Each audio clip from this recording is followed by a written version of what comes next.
الشیطان الرجیم بسم اللہ الرحمن الرحیم الحمدللہ رب العالمین والصلاة والسلام علی اشرف الانبیاء والمرسلین واہل بیتہ الطیبین الطاہرین المعصومین اما بعد فقد قال اللہ تبارک و تعالی فی کتابہ المبین وهو اصدق القائلین اعوذ باللہ من الشیطان الرجیم بسم اللہ الرحمن الرحیم ان الدین عند اللہ الاسلام صدق اللہ العلی العظیم۔ خالق کائنات اور مالک موجودات کے فرمان واجب الاحترام کا ترجمہ اور حاصل مطلب یہ ہے کہ تمام ادیان عالم میں سے اور تمام ملل و مذاہب میں عالمیہ میں سے جو دین خالق کائنات کا پسندیدہ دین ہے اور اس کی نگاہ قدرت میں قابل قبول دین ہے اور نجات دارین کا ضامن و کفیل دین ہے، اس کا نام صرف اسلام ہے۔ گزشتہ چونکہ ہمارا عنوان ہے تفہیم اسلام، تو گزشتہ پروگراموں میں بے فضل تعالی دین اسلام کا دین برحق ہونا اور اس کا دین فطرت ہونا واضح اور لائق کیا جا چکا ہے، اور یہ حقیقت بھی بیان کی جا چکی ہے کہ دین اسلام چند اجزاء کے مجموعے کا نام ہے، جس میں کچھ عقائد ہیں، کچھ عبادات ہیں، کچھ معاملات ہیں اور کچھ تمدنیات و معاشریات ہیں، کچھ واجبات ہیں، کچھ محرمات ہیں، کچھ اوامر ہیں، کوئی نواہی ہیں، کچھ حقوق اللہ ہیں، کچھ حقوق العباد ہیں۔ ان سب کے مجموعے کا نام ہے اسلام، اور بحمدللہ عقائد اسلامی کا سلسلہ جاری تھا۔ پہلے واضح کیا جا چکا ہے کہ اصل الاصول، تمام اسلامی اصولوں کی جو بنیاد ہے، جس پر دنگ اسلامی عمارت کا سنگ بنیاد رکھا گیا، اس کا نام ہے عقیدہ توحید۔ بحمدللہ عقیدہ توحید کی بقدر ضرورت وضاحت کی جا چکی ہے۔ دوسرا یہ تھا کہ اللہ عادل ہے، وہ ظالموں سے نفرت کرتا ہے اور بندوں پر ظلم کرنے کی مناہی فرماتا ہے، لہذا وہ اللہ عادل ہے، اس پر بھی گفتگو ہو چکی۔ نبوت و رسالت کے ضروری ہونے پر اور نبی و رسول کے لیے کن صفات و کمالات کا ہونا لازم ہے، اس پر بھی گفتگو ہو چکی، حتیٰ کہ خالق کائنات کے تمام انبیاء میں سے جو سب کے آخر میں آئے، جو خاتم الانبیاء والمرسلین کہلائے، ان کی ختم رسالت پر بھی گفتگو ہو چکی۔ اب سلسلہ کلام مسئلہ خلافت و امامت کے بارے میں جاری تھا کہ جو دین بنانا خالق کائنات کا کام ہے اور اس کے بنائے ہوئے دین کا لوگوں تک پہنچانا یہ نبی کا کام اور رسول کا کام ہے۔ جب نبی اپنا فریضہ ادا کر کے دنیا سے چلا جائے، اس دین کو آگے پھیلانا اور مشکل وقت آنے پر اپنا تن من دھن خرچ کر کے اس دین کو ہمیشہ زندہ جاوید بنانا اور ہر قسم کے اسباب ہلاکت سے اس کو بچانا،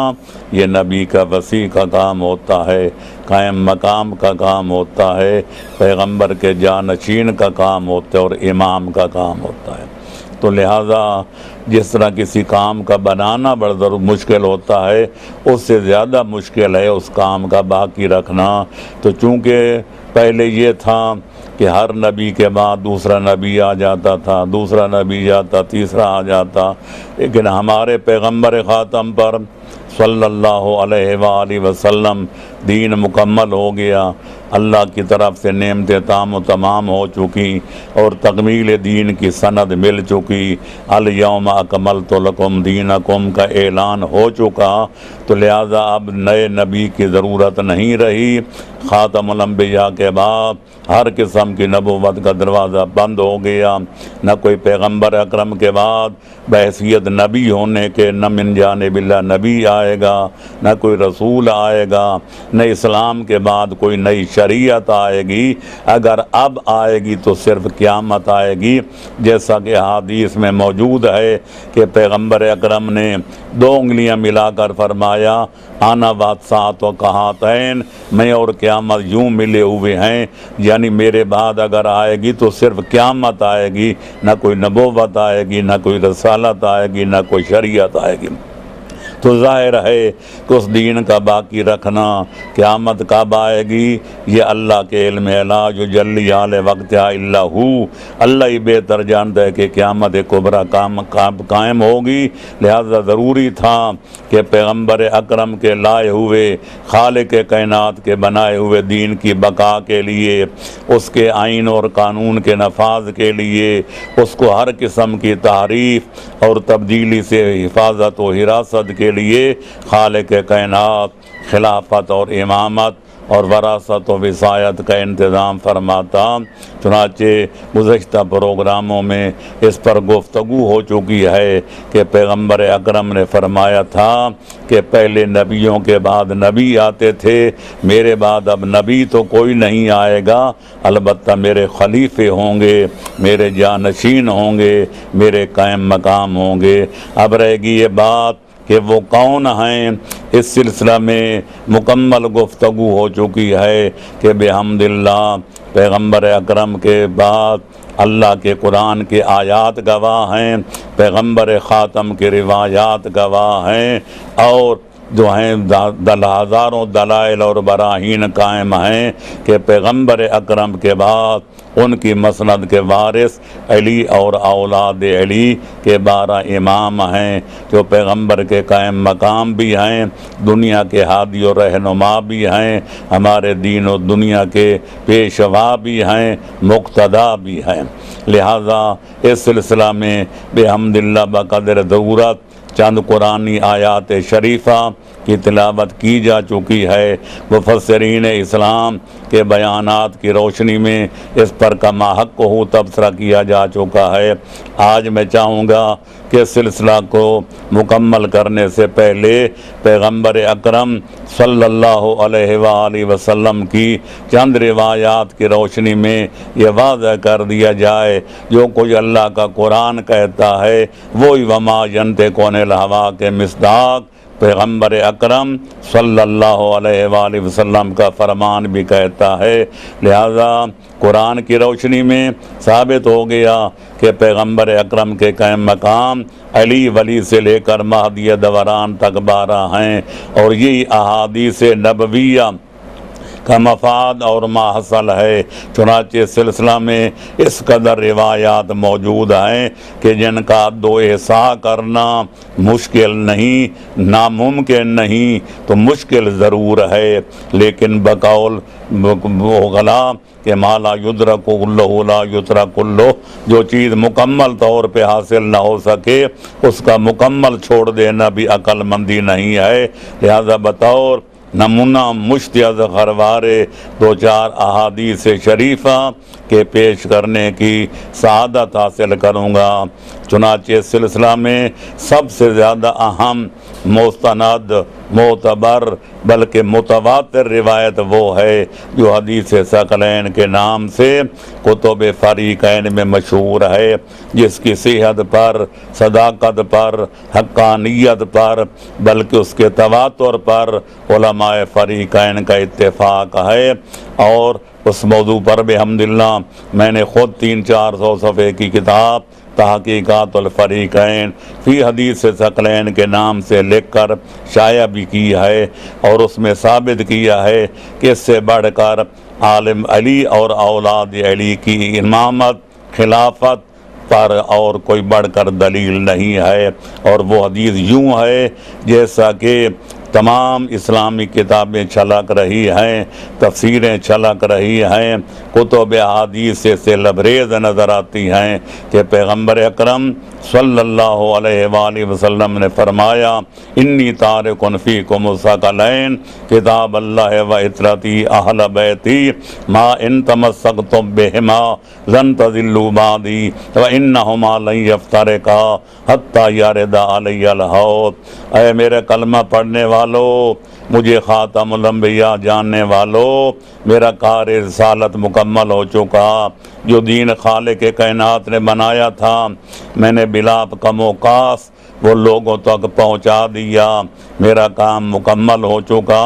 میں خالق کائنات کی بارگاہ میں واپس جانے والا ہوں۔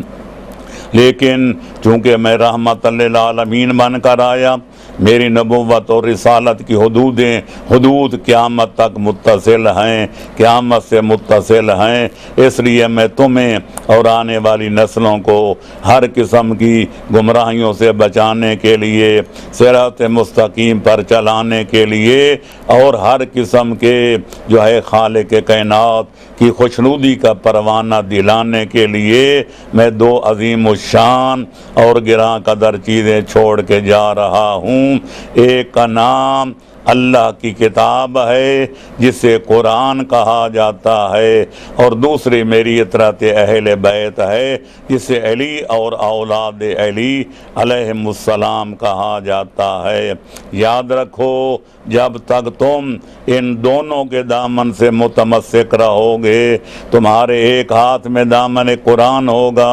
اور دوسرے ہاتھ میں دامن اہل بیت، تو میں تمہیں یقین دلاتا ہوں، میں ضمانت دیتا ہوں، میں گارنٹی دیتا ہوں کہ تم کبھی ابد الآباد تک گمراہ نہیں ہوگے۔ اور یہ بھی یاد رکھو، قرآن اور اہل بیت میں وہ گہرا تعلق ہے، وہ لازم و ملزوم والا رشتہ ہے، وہ سبب اور مسبب والا تعلق ہے کہ کائنات کی ہر چیز بدل جائے گی، لیکن نہ قرآن کبھی اہل بیت سے جدا ہوگا کہ نہ میرے اہل بیت کبھی قرآن سے الگ ہوں گے۔ لہذا جب تک حوض کوثر پر میری بارگاہ میں اکٹھے حاضر نہیں ہو جائیں گے، اس وقت تک کائنات کی کوئی طاقت نہ قرآن کو اہل بیت سے الگ کر سکے گی اور نہ میرے اہل بیت کو قرآن سے جدا کر سکے گی۔ صدق رسول اللہ صلی اللہ علیہ وآلہ وسلم۔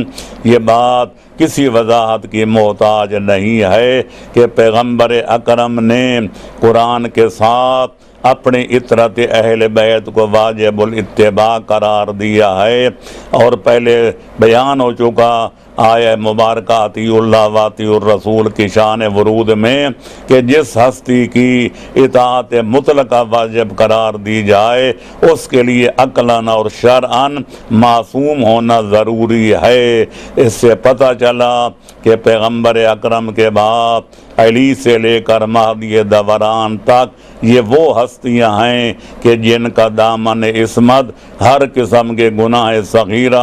اور کبیرہ سے کہ پاک و صاف نظر آتا ہے، اور جس طرح قرآن ہر حالت میں واجب الاتباع ہے، اہل بیت بھی واجب الاتباع ہیں۔ اس سے پتہ چلا کہ عام لوگ اور ہیں، اہل بیت رسالت اور ہیں۔ جس طرح درود پڑھنے میں اللہ کہا جاتا ہے کہ درود پڑھنے والے اور ہیں، اور جن پر درود پڑھا جاتا ہے وہ اور ہیں، اتباع کرنے والے اور ہیں، اور جن کی اتباع واجب ہے وہ اور ہیں، اطاعت کرنے والے اور ہیں، اور جن کی اطاعت کو واجب و لازم قرار دیا جا رہا ہے وہ ہستیاں اور ہیں۔ میں کیوں نہ کہوں،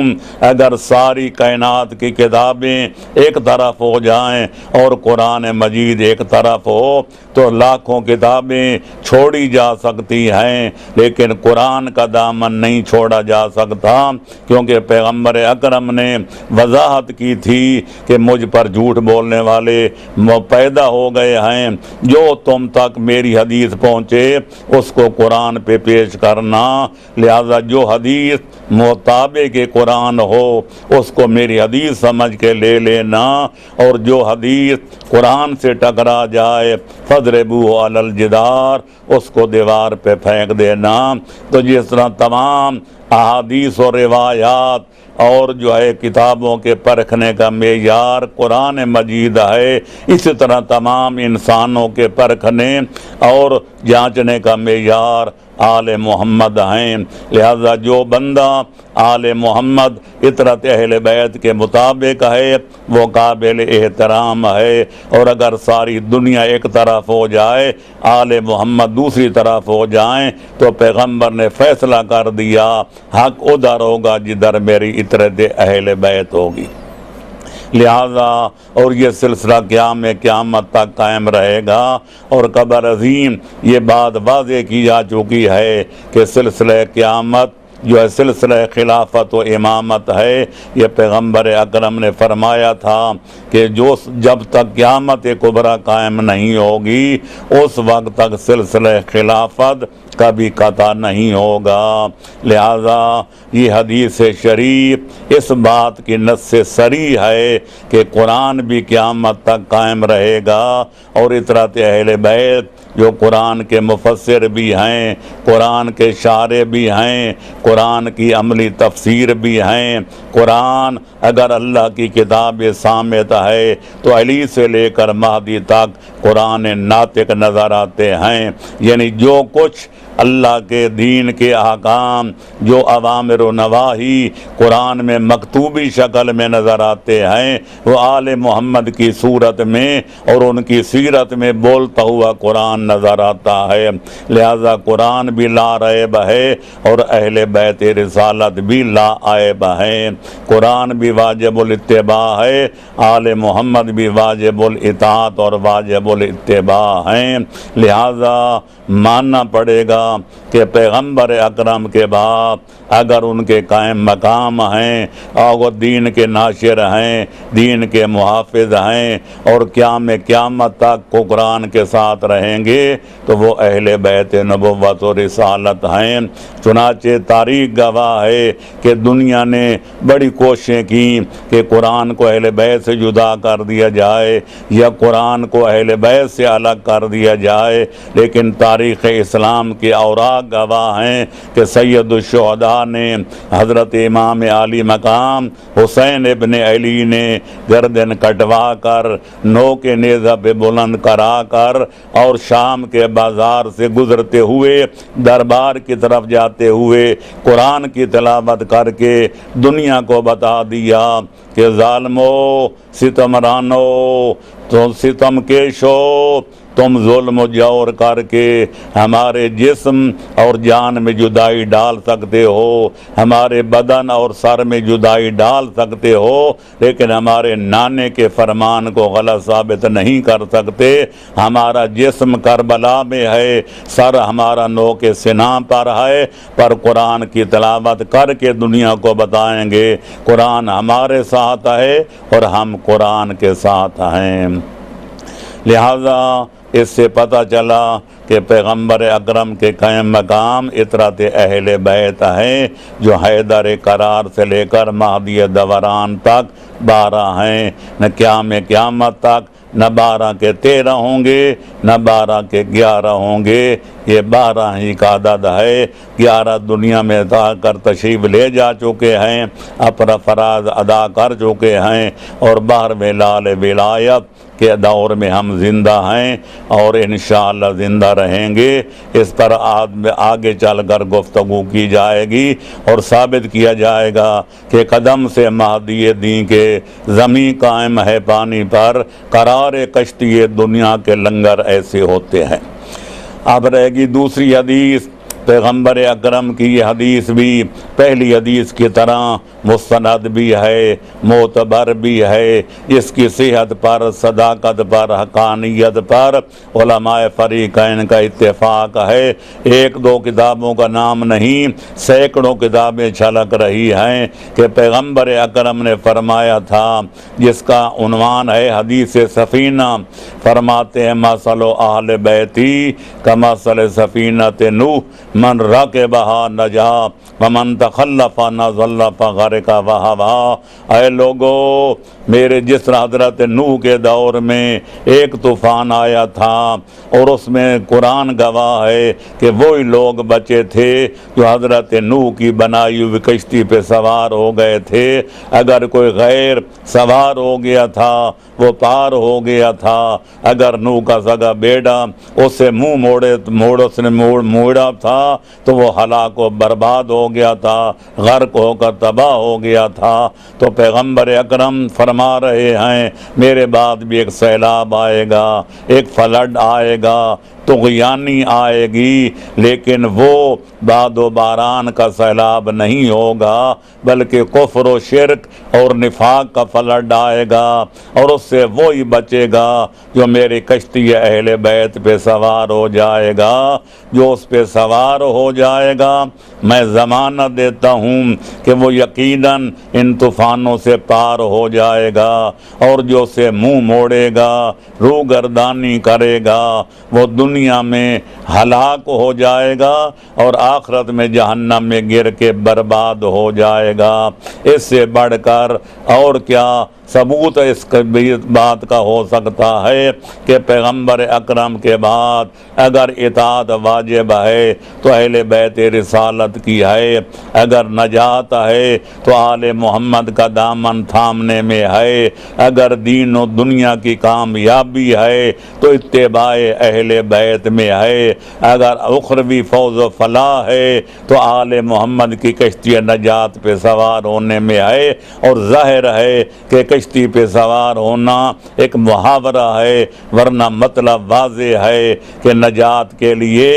آل محمد کی اتباع ضروری ہے، ان کے نقش قدم پہ چلنا ضروری ہے۔ ہر قول و فعل میں محض سے لے کر لحظ تک جو بندہ اپنے ہر قول میں، ہر فعل میں، ہر خوشی میں، ہر غمی میں، ہر صورت میں جو آل محمد کے نقش قدم پہ چلے گا وہ نجات پا جائے گا، اور جو آل محمد اہل بیت نبوت کے نقش قدم پہ نہیں چلے گا وہ دین و دنیا میں ہلاک و برباد ہو جائے گا۔ اور یہی ہمارا مدعا ہے کہ پیغمبر اکرم کے بعد اگر مفسر قرآن ہیں تو اہل بیت رسول ہیں، اگر پیغمبر کی حدیثوں کے صحیح حدیث دان ہیں تو علی اور اولاد علی ہیں، اگر پیغمبر اکرم کے قائم مقام ہیں تو علی اور اولاد علی ہیں، اگر واجب الاتباع ہیں تو علی اور اولاد علی ہیں، اگر دین و دنیا کے مقتدا ہیں تو علی اور اولاد علی ہیں، اور اگر امت مسلمہ کے دین و دنیا کے شہنشاہ ہیں تو علی اور اولاد علی ہیں۔ جس طرح جب تک آل محمد موجود ہیں ہمیں کسی اور دروازے پر جانے کی ضرورت نہیں، بحمد اللہ ہم کفیل ہیں۔ جیسا کہ پہلے واضح کیا جا چکا، قرآن ہے نصاب تعلیم تو آل محمد اس نصاب کے معلم ہیں، قرآن ہے اگر نظام حیات، دستور العمل حیات تو آل محمد اس آئین کے جاننے والے اور نافذ کرنے والے ہیں۔ ہر حال میں ان کی اطاعت باعث نجات ہے اور ان کی نافرمانی موجب ہلاکت و بربادی ہے، اور یہی مطلب ہے پیغمبر اکرم کے قائم مقامی کا کہ پیغمبر اکرم کے بعد ان کے فرائض کو انجام دینے والے ہیں تو علی اور اولاد علی ہیں، پیغمبر اکرم کے فرائض کو ادا کرنے والے ہیں تو علی اور اولاد علی ہیں۔ دین اسلام جس کا بنانے والا اللہ تھا، پہنچانے والے مصطفیٰ تھے، اگر اس کو آگے پھیلانے والے اور مشکل وقت آنے پہ بچانے والے ہیں تو علی اور اولاد علی ہیں۔ پورے عالم اسلام کے لیے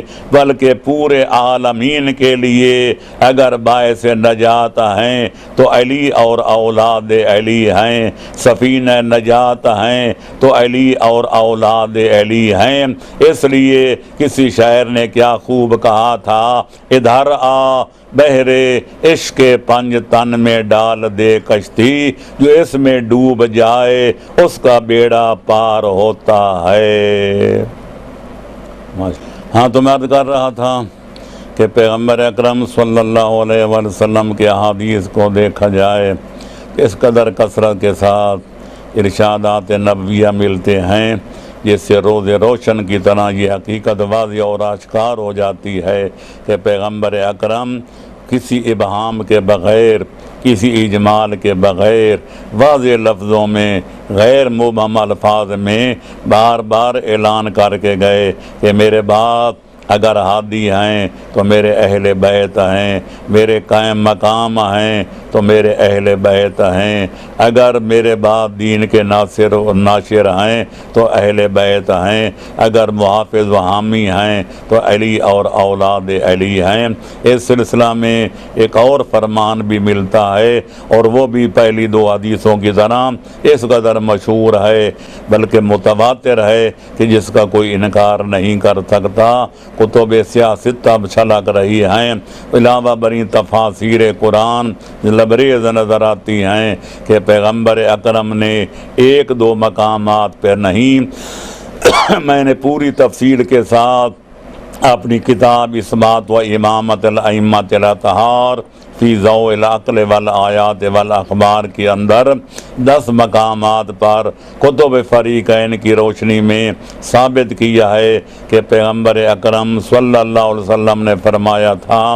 کہ یا علی انت منی بمنزلۃ ہارون من موسیٰ الا انہ لا نبی بعدی۔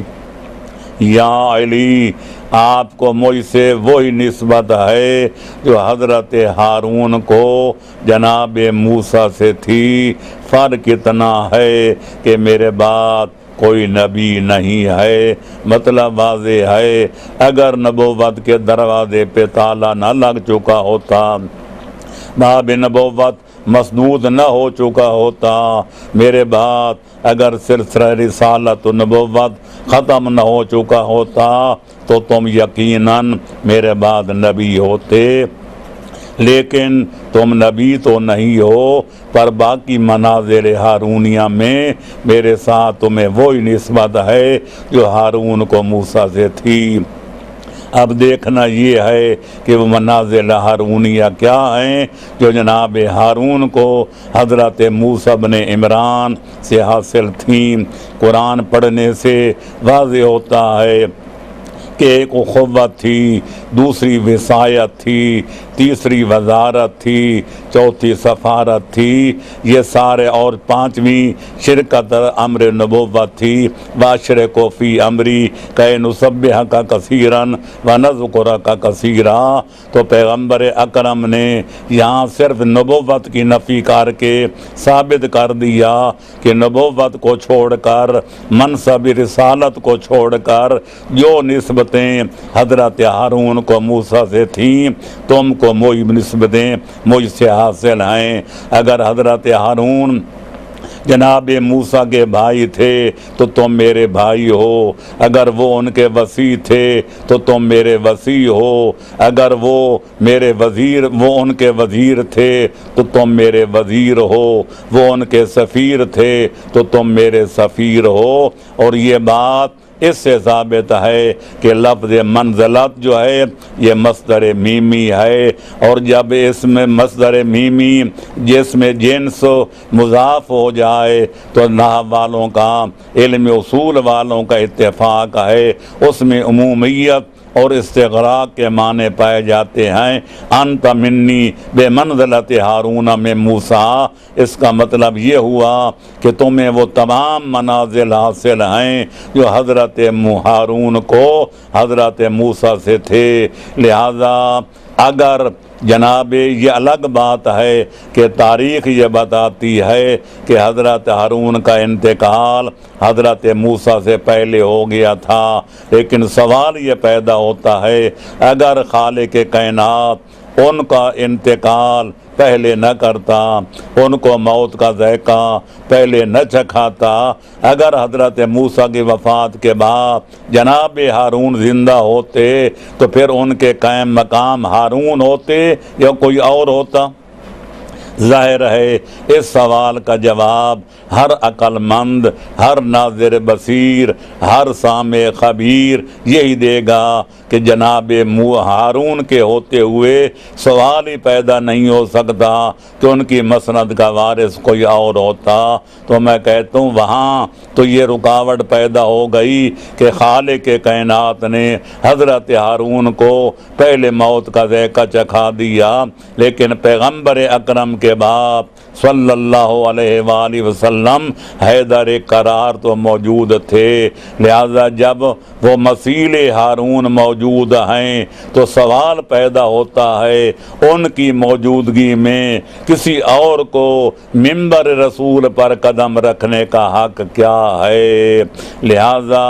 ماننا پڑے گا پیغمبر اکرم کے بھائی ہیں تو حیدر قرار ہیں، اگر پیغمبر اکرم کے وصی ہیں تو جناب علی ہیں، اگر پیغمبر اکرم صلی اللہ علیہ وسلم کے وزیر ہیں تو جناب امیر ہیں، اور اگر جناب پیغمبر اکرم کے مشیر ہیں تو جناب حیدر قرار ہیں۔ لہذا ان کی موجودگی میں اور ان کے موجود ہوتے ہوئے کسی اور کی خلافت و امامت اور زعامت کبریٰ کا سوال ہی پیدا نہیں ہو سکتا۔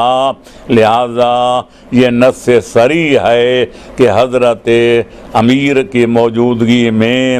اور کوئی پیغمبر کا قائم مقام نہیں ہو سکتا، کوئی ان کا جانشین نہیں ہو سکتا۔ یہ تو دنیا حیدر قرار میں کوئی نقص ثابت کرے کہ وہ ان میں یہ خامی تھی، معاذ اللہ ان میں یہ نقص تھا، یا پھر اگر ان میں کوئی عیب نہیں ہے، کوئی ریب نہیں ہے، تو پھر دوسروں کے بارے میں دنیا یہ بتائے ان میں وہ خوبی پائی جاتی تھی کہ جو حیدر قرار میں نہیں پائی جاتی۔ جب دنیا مانتی ہے کہ پیغمبر اکرم کے بعد خیر البریت بعد احمد حیدر الناس ارض والوصی سماء،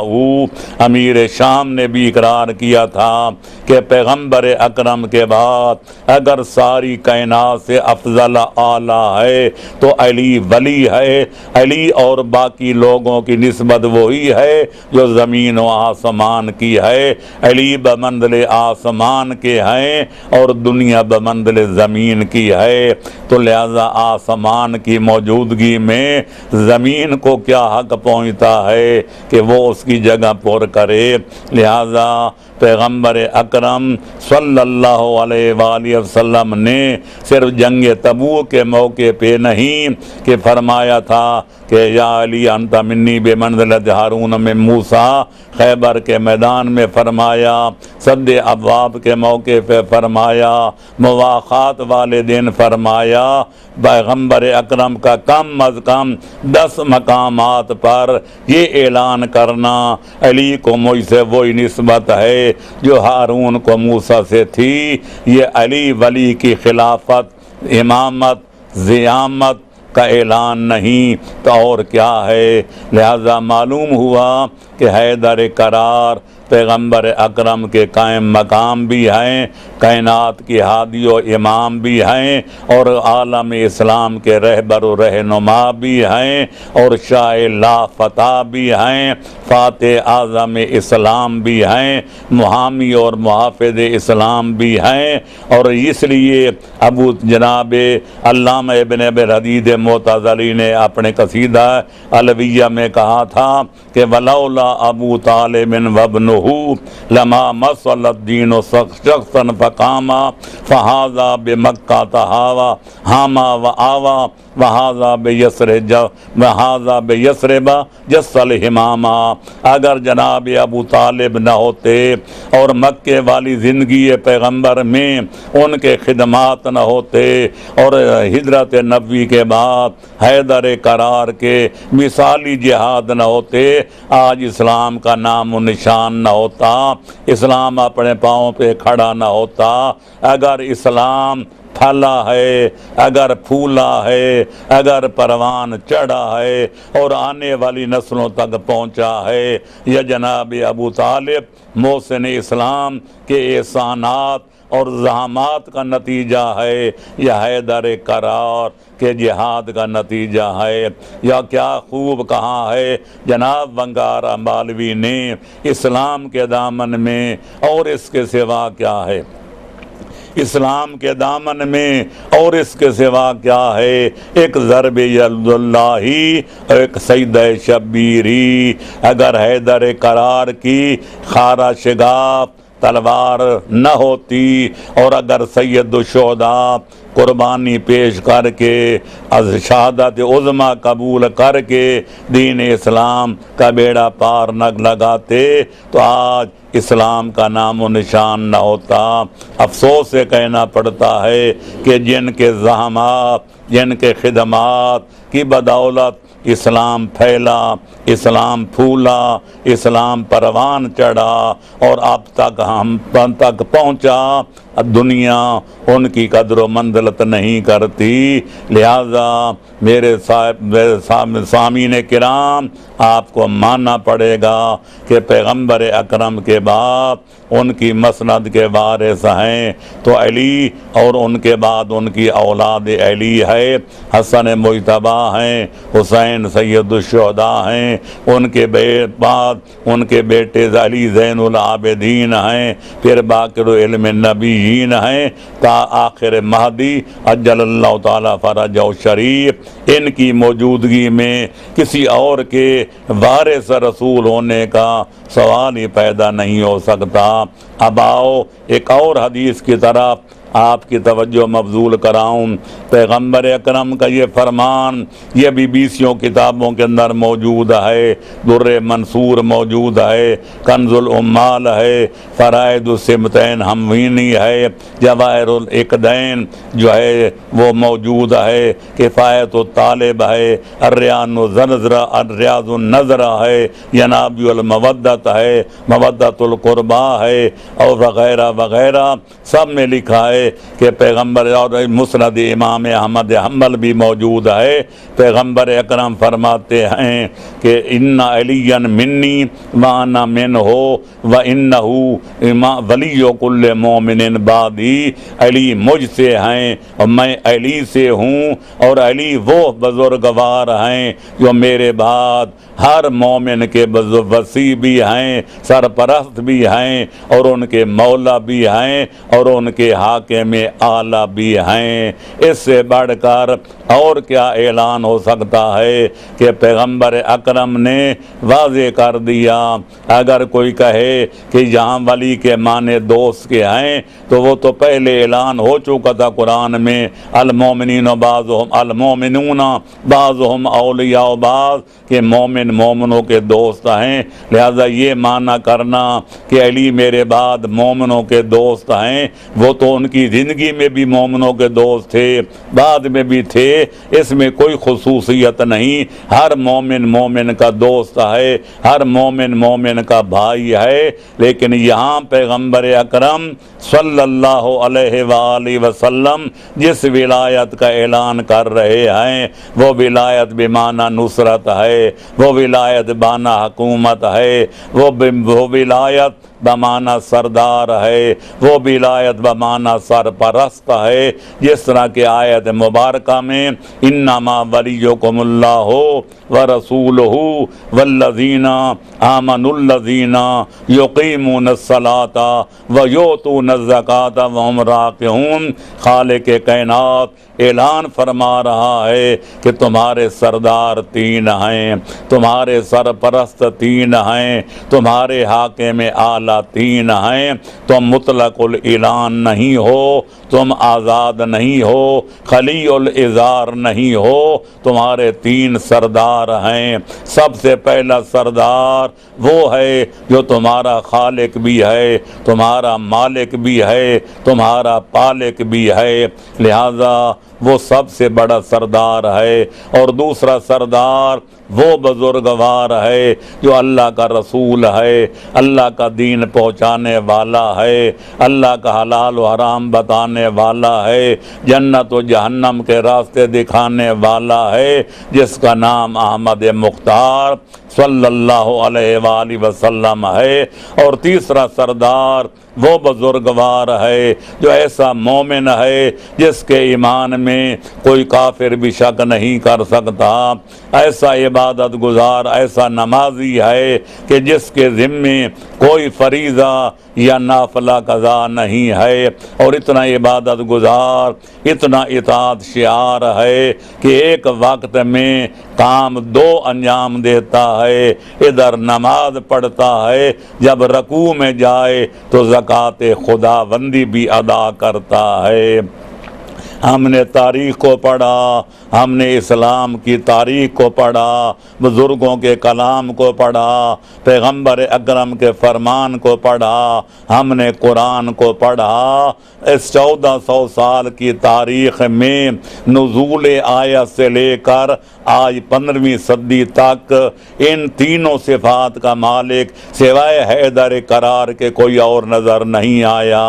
اگر پیدائشی مومن کامل ہے تو علی ولی ہے، اگر ویسا نمازی ہے جس نے ساری کائنات سے پہلے پیغمبر اکرم کی اقتداء میں نماز پڑھی تو وہ نمازی علی ہے، جس کی شہادت حالت نماز میں ہوئی وہ علی ولی ہے۔ کثیرہ میسر شد ان سعادت بکعبہ ولادت بمسجد شہادت۔ اور ایسا بزرگوار جس نے دونوں کام ایک وقت میں انجام دیے ہیں، وہ یہ کہ نماز بھی پڑھی ہو تو رکوع میں گیا ہو تو زکوٰۃ بھی ادا کی ہو۔ ہم نے قرآن و حدیث کو پڑھا، بزرگوں کے کلام کو پڑھا، سب کوئی پڑھا، لیکن ہمیں اس آسمان کے نیل گون شامیانے کے نیچے، اس زمین کے فرش زمردین کے اوپر سوائے حیدر قرار کے کوئی دوسرا بزرگوار نظر نہیں آیا۔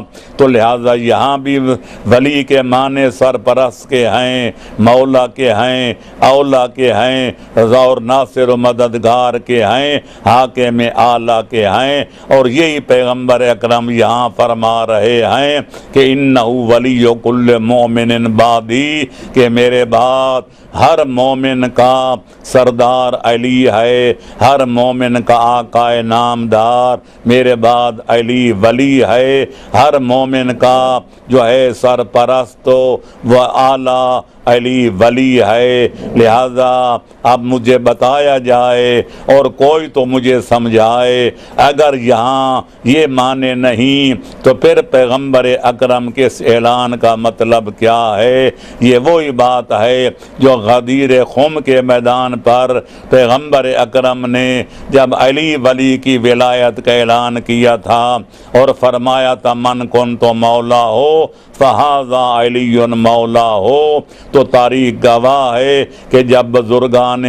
اسلام نے، بڑے بڑے صحابہ کرام نے حیدر کرار کی خدمت میں ہدیہ تبریک پیش کیا تھا تو ان میں ایک بزرگوار نے یہ جملے کہے تھے جو آج بھی کتب احادیث کی زینت نظر آتے ہیں، ہنیئا لک یا ابن ابی طالب، مبارک ہو اے ابو طالب کے سپوت، لقد اصبحت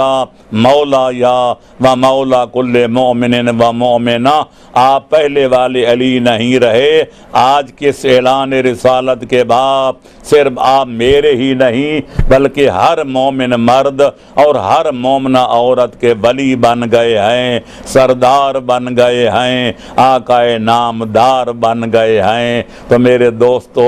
اس سے بڑھ کر اور کس طرح صراحت ہو سکتی ہے؟ پیغمبر اور کس طرح اعلان کر سکتے تھے کہ میرے بعد میرا قائم مقام ہے تو علی ہے، میرے بعد لوگوں کا امام ہے تو علی ولی ہے، اگر میرے بعد کوئی دین کا حاکم اعلیٰ ہے تو علی ولی ہے، اگر میرے بعد میری مسند کا وارث ہے تو علی ولی ہے، اگر دین و دنیا کا شہنشاہ ہے تو علی ولی ہے، اور اگر تمہارا دین و دنیا کا مقتدا ہے تو علی ولی ہے۔ اور یہی معنی ہیں خلافت کے، یہی معنی ہیں وراثت کے، یہی معنی ہیں ولایت کے، اور یہی معنی ہیں امامت کے۔ لہذا ثابت ہو گیا